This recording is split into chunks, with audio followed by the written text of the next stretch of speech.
L'État et la politique ne peuvent remplacer l'amour du prochain. Le service de l'amour n'est jamais superflu. Qui veut se défaire de l'amour tend à se défaire de l'homme en tant qu'homme, a déclaré Benoît XVI. Le pape recevait samedi matin les milliers de volontaires de la protection civile italienne. Évoquant les nombreuses situations d'urgence auxquelles la protection civile a dû faire face dans le passé, le pape a comparé cette association aux bons samaritains et en a souligné la double mission qui consiste d'une part à secourir les personnes lors des calamités et d'autre part à préparer le retour à la normalité.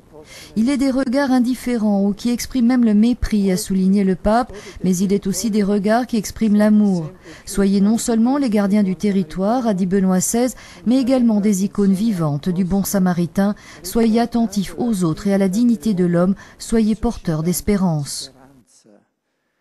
Lorsqu'une personne ne se contente pas de faire son propre devoir dans la profession et dans la famille, mais s'engage en faveur des autres, de son prochain, son cœur se dilate.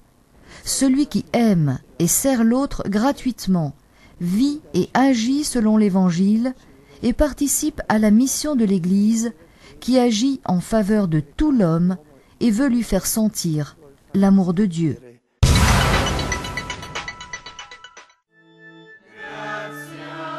Surmonter la paresse spirituelle pour être des pierres vivantes qui annoncent en chaque milieu le message de Jésus.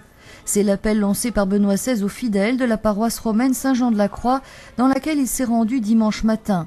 Cette paroisse est née en 1989 dans les locaux d'un magasin et l'église n'a été bâtie que 12 ans plus tard et inaugurée en 2002.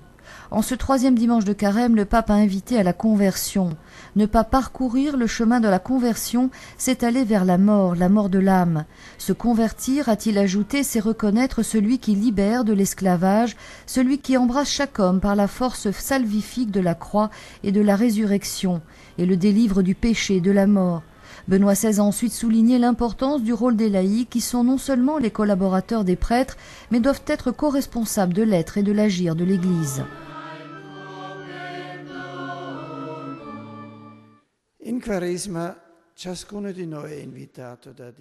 Pendant le carême, chacun de nous est invité par Dieu à donner un tournant à sa vie, en pensant et en vivant selon l'Évangile, en corrigeant quelque chose dans sa manière de prier, d'agir, de travailler et dans les relations avec les autres.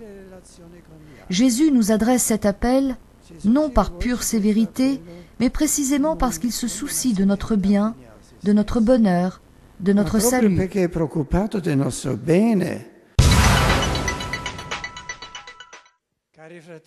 Une sorte d'utopisme anarchique comme celui qui s'inspire au Moyen-Âge de Joachim de Flore s'insinua dans le Concile Vatican II, mais les sages timoniers de la barque de Pierre ont su défendre avec les nouveautés du Concile l'unicité et la continuité de l'Église, faite aussi de pécheurs, mais toujours lieu de grâce, a déclaré Benoît XVI à l'audience générale, en revenant sur la personnalité de Saint Bonaventure de Bagnoregio. Face à cette tentation, a expliqué le pape, Saint Bonaventure nous enseigne l'ensemble du discernement nécessaire, voire sévère, du réalisme sobre et de l'ouverture au nouveau charisme donné par le Christ dans l'Esprit Saint à son Église. Pour le théologien franciscain du XIIIe siècle, Dieu est un pour toute l'histoire et Jésus-Christ est sa dernière parole. Les œuvres du Christ ne vont pas en arrière, mais progressent, a expliqué Benoît XVI en citant Saint Bonaventure, car l'annonce du Christ constitue une nouveauté et un renouvellement à chaque époque de l'histoire. L'audience de ce mercredi, divisée en deux parties, était une audience particulière. Le pape, juste avant, a en effet rencontré en la basilique Saint-Pierre les fidèles du pèlerinage de la fondation Don Carlo Gnocchi, venus à Rome pour souligner leur reconnaissance après la béatification le 25 octobre dernier à Milan de leur fondateur. Il fut un apôtre des temps modernes et un génie de la charité chrétienne, a souligné Benoît XVI en les saluant. Relevant les défis de son temps, a-t-il ajouté, il se consacra avec beaucoup de soin aux petits mutilés, victimes de la guerre, reconnaissant sous leurs traits les traits du visage de Dieu.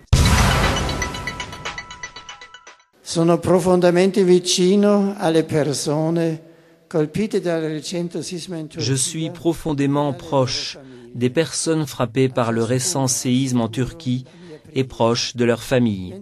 Qu'ils aient la garantie que mes prières vont à chacun d'eux, tandis que je demande à la communauté internationale de contribuer avec rapidité et générosité au secours. Mes plus sincères condoléances vont aussi aux victimes de l'atroce violence qui ensanglante le Nigeria, sans même épargner les enfants sans défense.